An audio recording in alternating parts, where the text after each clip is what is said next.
Ironically, since the atrocities perpetrated by Hamas on October 7th, there's been an alarming rise in anti-Semitism all around the world. You would think it would be the other way around.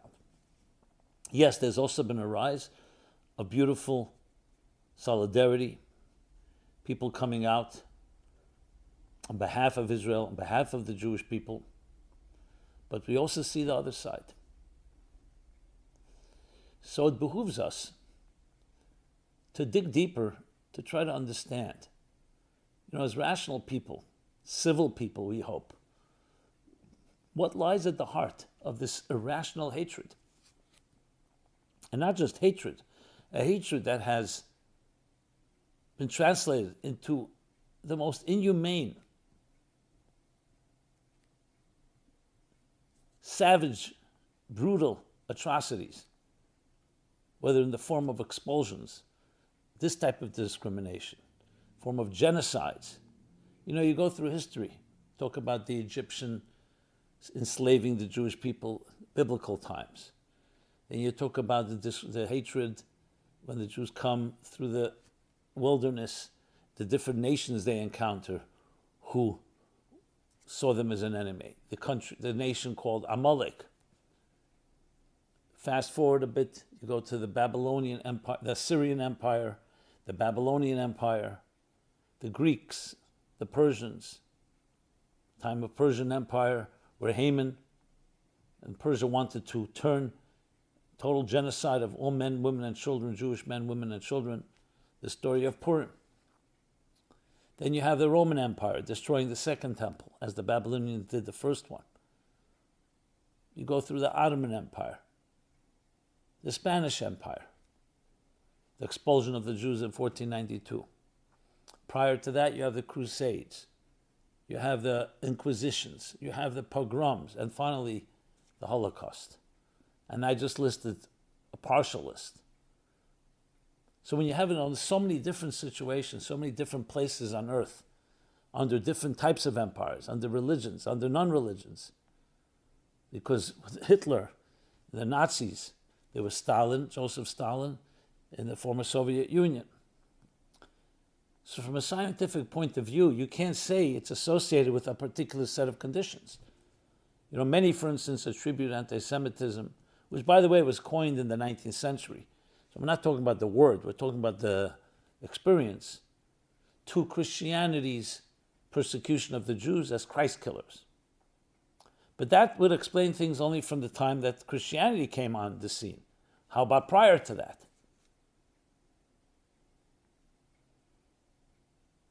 So how do you explain this? What is something in common where the Jews seem to be the single most discriminated against minority?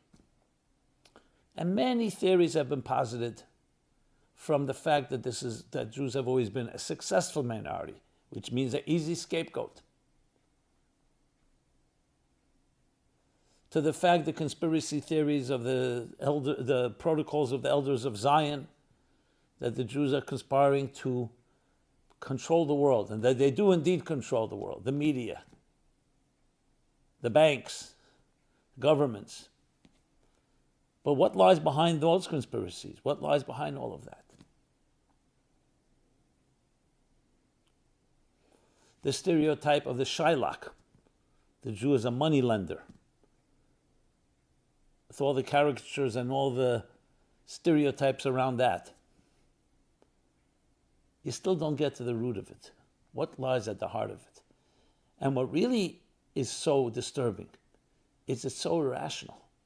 You would think in a scientific world, in a world of the Enlightenment. Yeah, but Voltaire was a rabid anti-Semite, as was Martin Luther, as was some other so-called thinkers. Yes, there were quite a few that also loved Jews, respected them. You could say maybe more respected than loved. So what is this about the Jew that is the lightning rod, or what some call the miner's canary, that whenever there's problems, it is the Jew that is always identified, always targeted?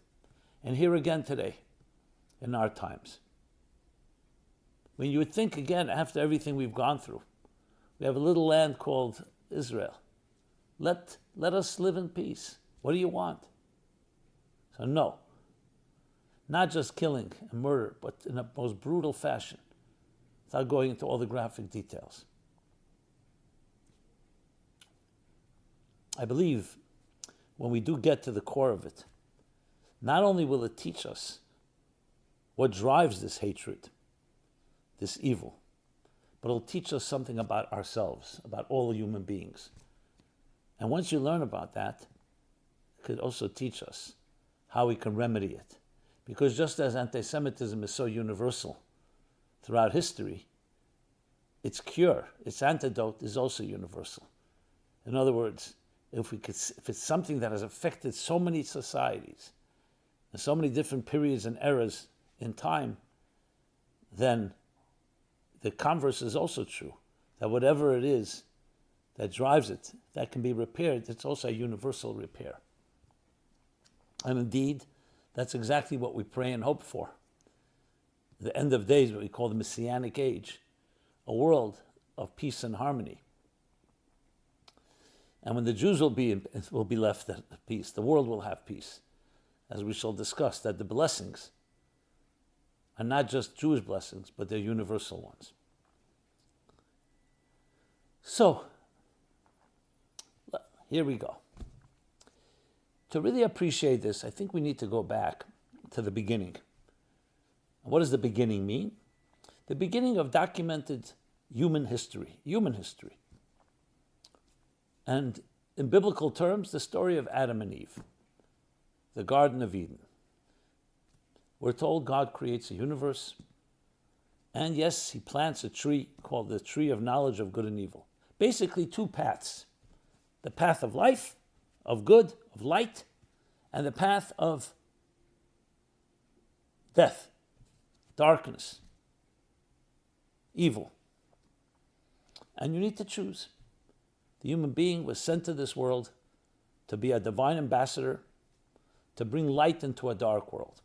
A world that can be hostile, that can be selfish, a world where people are driven by self-interest, in the Freudian id, the social Darwinian survival of the fittest. That in a world like that, enter this world and transform it into a divine garden, a Garden of Eden. However, because we have free will, we can choose the other path. So in a way, you can say, as explained in the classic work, the Tanya, there are two voices inside each of us. The selfish voice, the voice of survival, of existence, taking care of myself, my needs, the selfish gene, using Dawkins' term. And then there's the voice of transcendence.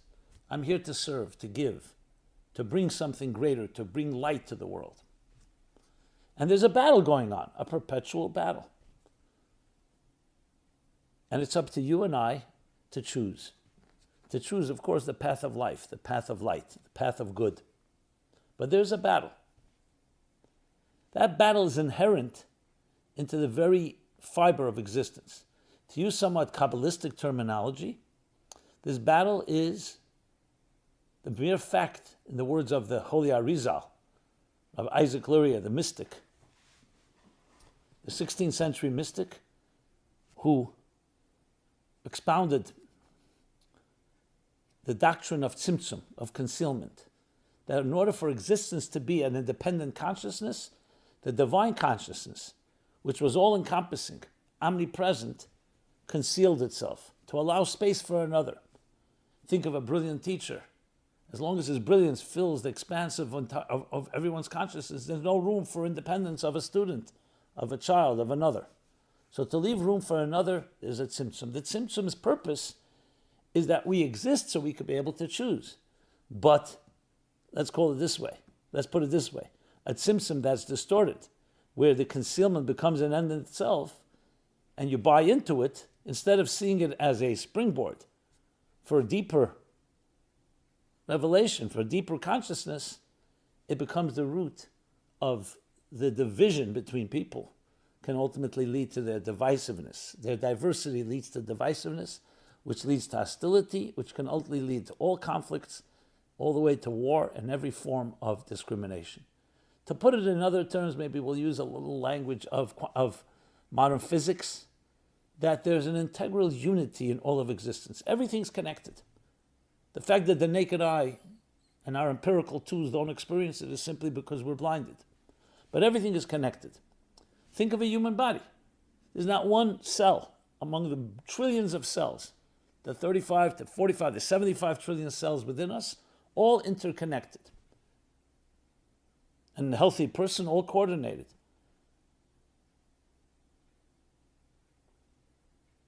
So if one thing is not working well, it affects everything else. So then, of course, the question is, if we're all connected, how is it possible one human being can hate another? How is it possible that one person can turn another and ultimately lead to the injustices, even to the very savagery that we've witnessed in history? That's because we're blinded. We don't see it. That symptom conceals that connection. But if we really knew it was there, would it be possible that the right arm would turn on the left arm? That one part of the body would turn on another? Yes, we have diseases like that, where the body turns on itself. God forbid. One of the most horrible types of disease. So it's all due to a concealment. This explains the heart and root of where hatred, and ultimately everything that hatred brings, including violence. How is that possible? Because of that concealment. Now, when you continue the story, you see the world actually did not choose well, to the point that the world became so corrupt that God brought a great flood to cleanse and re-begin, reset, reboot. Noah and his family begin rebuilding civilization. 10 generations later, the birth of Abraham. This is a watershed moment. Abraham introduces back to the world, no, there's a higher purpose. It's not just a pagan, selfish reality, dog eats dog, of power and control, but there's higher purpose. And we are sent to this world not just to take care of ourselves, but to be virtuous, to be giving, to be loving. Chesed, kindness, is the essence of what life is all about. And he teaches it to his children, and they teach it to their children. And here is the birth, what we call the first Jew. But technically he wasn't yet what we call legally a Jew, but he was a Jew in concept. So what Judaism really is, and what a Jew really is the representation of a voice, of a conscience, of a force, individually in each one of us, microcosm, and on a macrocosmic level, a voice in the world that dictates that we're not just here to take care of ourselves, we're here to serve a higher purpose, a transcendent purpose. So you could imagine that the material world and all that it represents, including its leaders, very threatened by Abraham, because he's suddenly taking away the center of gravity from the monarch, Nimrod, or whoever is the leader, and instead saying, no, all of us are human beings, and there's one answer to one higher creator that's not human. Very threatening. And indeed, Abraham was the ultimate nonconformist, the pioneer, that we don't worship humans, we don't worship materialism, and we don't worship anything that's man-made. We connect to something greater than ourselves. And that's the foundation of all morality. The founding fathers, and I'm going fast forward, but I'll get back to Abraham in a moment, the founding fathers appreciated that and understood that's the essence of any humane and decent society. All men are created equal. All people are created equal. And the Creator has endowed every human being with inalienable rights, the rights of freedom, the freedom of religion, the freedom of speech, the freedom of expression. And no one can take that from you because no one gave it to you. It comes from a higher force. As soon as one human being grants it to you, they can always take it away from you. That's what Abraham taught. So you could imagine the entire world was not very happy with that. That is the heart of essentially what anti-Semitism really is. I don't even want to use the word anti-Semitism in this context because it takes on a certain, it's psychological or political meaning. It's far, far deeper. It's a cosmic hostility from a material world that wants to take care of itself, the hostility it has, and the resentment it has, to a conscience and a transcendent voice that wants something greater than just me, me, me. So it's essentially the battle between self-interest and transcendent interest. The greater good or my good. Will you live an egocentric life or a mission-centric or divine-centric life? And that's what Abraham represented. And it's interesting, Abraham is called the father of all nations, because indeed he would have children. His children would be Ishmael, the ancestor of what would later be the Arab Muslim world, and a son called Isaac, the ancestor of the Jewish people. Isaac in turn would have two children, as we read in this biblical chapter this week, Esau and Jacob. Esau the warrior would be the ancestor of the Western Roman Christian world, and Jacob, son of Isaac, of the Jewish world. And their confrontations throughout history all are rooted back in the home of Abraham and then in the home of Isaac. So what do we read? We read, in this chapter we read that Rebekah, the wife of Isaac, was pregnant. It was a very difficult pregnancy. She was in great pain. She turns to God, why is my pregnancy so difficult? And the response, the divine response, because you carry two nations within you, two nations that will be at each other's throats throughout history. When one rises, the other one will fall. And when the other one rises, the first one will fall. Esau and Jacob, twins, alter egos, parallel universes. One is the warrior, the hunter, knows how to survive, and is a master of that. And the other is the wholesome scholar, the spiritual one. Essentially, the soul and the body. The spiritual needs of a person and the material needs. Now, it's important to emphasize, materialism on its own is not bad. It's the world that God created. It becomes a problem when it's materialism as an end in itself and not being harnessed and directed towards spiritual ends. As I said earlier, the concealment is a divine concealment. The problems begin when you take the concealment as an end in itself and don't realize that it's there to introduce the divine. And hence this battle between them. Later we will read, as the narrative unfolds, that even when they reconcile, there's something inherent tension between the two. This, my friends, is the heart of it all. And even if you were to speak to anti-Semites, they may not even be able to identify it. They'll find all kinds of reasons. That the Jews are powerful, that the Jews are manipulative, all kinds of reasons. The heart of it is, either consciously or subconsciously, because there's a difficulty for nations of the world that are still being driven by self-interest to accept a people that have embraced the path of God. The story is not over. So don't think this is a form of discrimination against the nations of the world. That's not where I'm leading to. But that's the initial step, and that's what Abraham was facing. People who saw him as an enemy. Let's talk about it in more practical terms.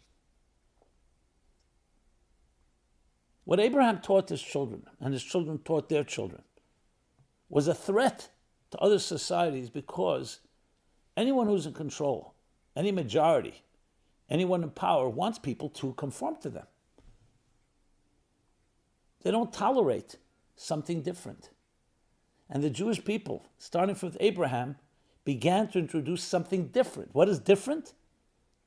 Actually, if it was appreciated, and it should be appreciated, and it will be appreciated, and it was appreciated by many, we would value it.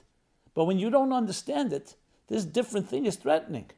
Pharaoh says to his people, these people here who brought us many blessings. Remember, Joseph turned Egypt into an empire because the commodity of the world was then grain. And due to the great famine and Joseph's ingenuity and planning, Egypt had hoarded and gathered together so much grain that helped save the world. But it definitely brought Egypt to greatness. And yet Pharaoh is threatened. Something about them is different. And if we don't do anything about it, they will ultimately control us. basically a man of control, wants control and is always afraid of others controlling him. Little did he know that was not the case. The Jewish people just brought him prosperity, it would have brought him more prosperity. So let's enslave them. Let's figure out, let's conspire, is what Pharaoh says, to enslave them, to control them. And this is the story that continues. In every generation, another form of it. Let's fast forward to the story of Purim. What does Haman tell Achashverosh? We read in the Megillah, we read in the book of Esther. He says, you are the empire, you are the superpower. King Achashverosh controlled the entire world, 127 nations in his Persian Empire. From India all the way to Ethiopia. Basically Asia through all the way to Africa, which was the major bulk or all the bulk of the population at the time. And what does Haman say to him? There's this one nation, he's talking about the Jews, that are mefuzah, they're spread all over your empire. And their traditions, their faith is different than all of ours. Something about them is different. And what provoked him was when Mordechai, his alter ego, sends Haman and Mordechai, like Esav and Jacob, when everybody was bowing to him because Achashverosh said that Haman should be respected, only one man refused to bow, Mordechai. He refused to bow to Haman. He refused to bow, which incited and infuriated Haman. What was Mordechai saying? I don't bow to human beings. I only have one God. I don't bow to human beings. I don't bow to human institutions. The famous story with the previous Chabad Rebbe when he was arrested by the Bolsheviks. They wanted to intimidate him. So someone pointed a gun to his head. It was actually a Jewish anti-Semite. I said in Yiddish to the Rebbe, this pistol here has made many people cooperate. And the Rebbe looked at him with calm, without missing a beat, and said to him, this toy, this tzatske, can only frighten someone that has one world and many gods, but not someone that has one God and many worlds. Mordechai refused to bow. And that's what incensed Haman. Why? Because people have control. I want control. Here's a person. So it's really a deep insecurity perhaps on his part, because if you're so confident, why do you need him to bow to you? So he doesn't. But we're not going now into psychoanalysis. Well, partially, yes. But it could be other reasons as well. Bottom line is, someone who is in control of the material world is threatened by someone who does not conform to that. Someone who is not going to worship money and power and control. You can't buy him. And this has been the story. This by no means is suggesting that every Jewish person is a perfect and doesn't have their own issues. But the archetype of the Jew and the model of that, the living model, the shining example of that, the quintessential Jew, Abraham, Mordechai, called Yehudi. One of the names for a Jew is Yehudi. Yehudi comes from the word acknowledging, commitment. To whom? To God. And denying and rejecting anything but God. Everything else is idolatry. That is a threat. That's a threat to the seat of power. It's a threat to the things that we value when we're living in a material world. So think of this bizarre distortion. The Jew, the quintessential Jew, the archetype of the Jew, was meant to introduce into the world a fresh perspective of transcendence, but the world sees it as threatening, especially initially. But here is where the story continues to develop. We come to Sinai, and here the Jewish people formally receive the mandate, I am your God. Do not have false gods. Do not worship anything men do. We are all created in the divine image. Every human being on this earth, live up to that divine image. Through virtue, through kindness, through nobility.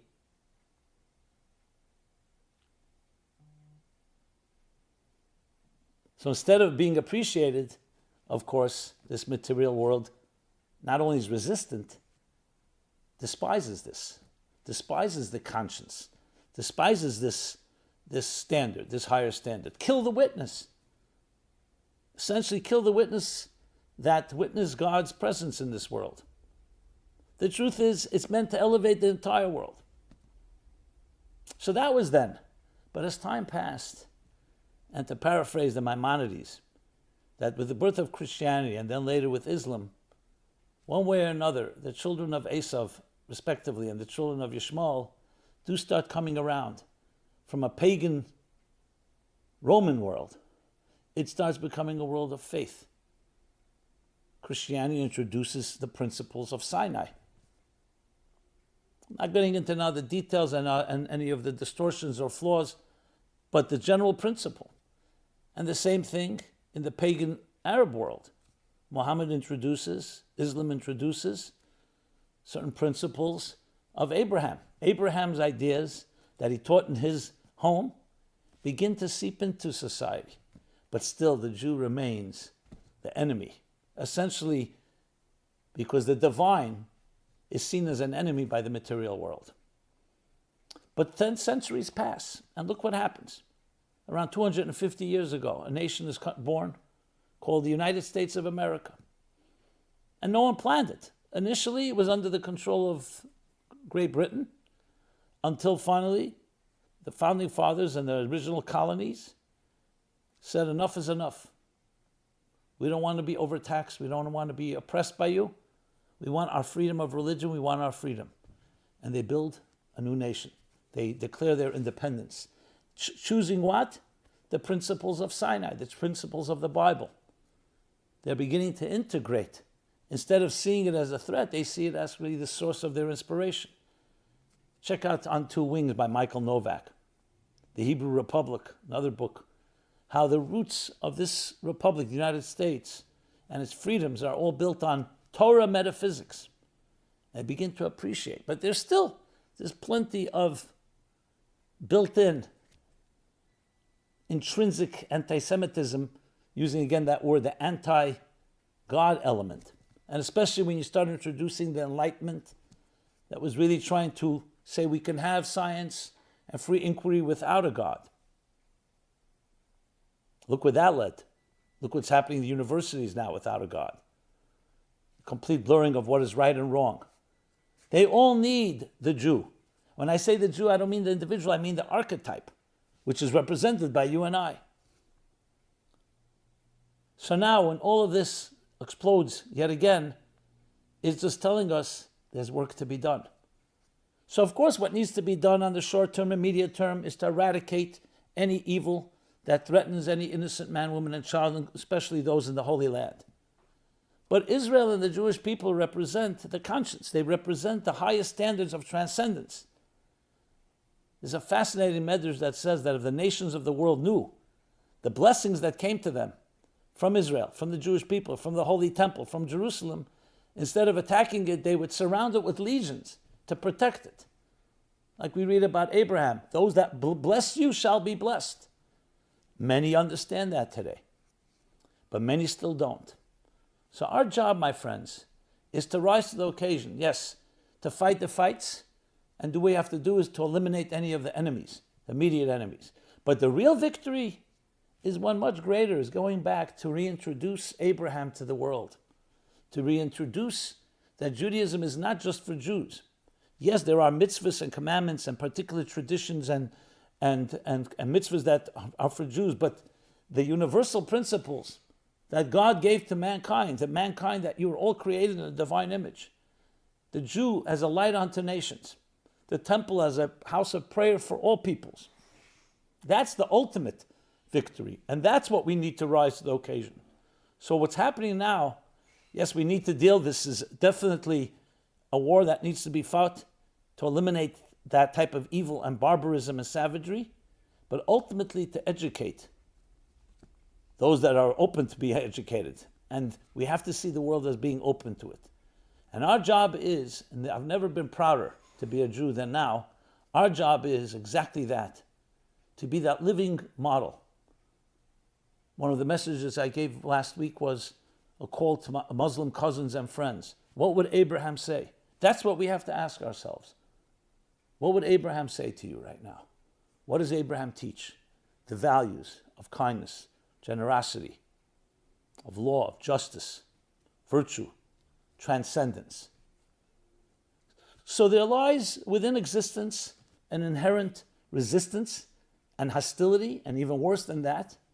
But that's what we need to overcome and realize, know that your blessing is there. Esau comes to realize that Jacob is actually a source of his blessings, because Jacob harnesses the blessings and helps the nations of the world access and discover their destiny and their calling. And that's why indeed when it says at the end of days, after these battles will be finished, and hopefully very quickly, because remember it accumulates, the goodness of this transcendent voice has been accumulating. Evil does not accumulate. So we're right at the threshold. And what will be the end story? The end story is a story of redemption. A story that all nations of the world will be transformed and speak the language of God. In their diversity, we will find harmony. That the business of the world will be what, as Maimonides says? Not materialism as an end in itself, but to know God. Transcendence. A world filled with divine knowledge as the waters cover the sea, and that's why there will be no more evil and no more destruction. You see the correlation? Because when we embrace that transcendent voice, it's not your enemy. It's actually your friend. This is what we have to tell the material world. This is what the nations of the world who still have that hostility, they have to realize this is your blessing, this is your purpose. You just don't know it yet. So, understanding the root and the heart of where this hatred comes from is also its undoing by understanding that the real purpose of this material world and even your power and control is not about you. It's to serve something greater. And then you can harness your strengths and your powers. And that is also the secret to Jewish survival, why we're here and all those nations are not here. Because those nations, they rose by the sword and they died by the sword. They rose by their egos and died by the egos. The Jewish people, ultimately, it was the humility that we are serving something greater than ourselves. If you serve humans, humans are mortal, then your cause is also mortal, and it will come to an end like everything that is mortal. But when you're connected to something immortal and eternal, then you and your people become eternal. And this is a choice for every person on this earth. And I would say this to a person who considers themselves someone that maybe no one wants to acknowledge they're anti-Semite, they have their justifications. But just in case you have that type of resentment to the Jewish people or to any Jew, sometimes masked in the disguise of anti-Israel, anti-Zionism. So perhaps think about it. Be open-minded enough to realize that what you hate is sometimes the thing you need most. And realize that you have to dig deeper and find the thing that will redeem you and help you transform even your negative energy. And most important, your ignorance, to realize where the true blessings lie. So the Jewish people, now is the time of history to rise and be that light unto nations, to rise and live up to our true destiny, because that's what the world needs to hear. They need to hear that transcendence, and that's what is now this time. So, yes, we have plenty of grief, pain, darkness, suffering, but above all, what it does is brings out the best in us to really use this. It's a historic wake-up call. A historic wake-up call like never before to show what a Jew is. Never before to show what a human being created in a divine image can do. In a deeper love for others, deeper unity, more kindness, more gentleness, more inspiration, more light. And even a little light, and definitely a lot of light, dispels darkness. To the point that we're told we transform darkness to light.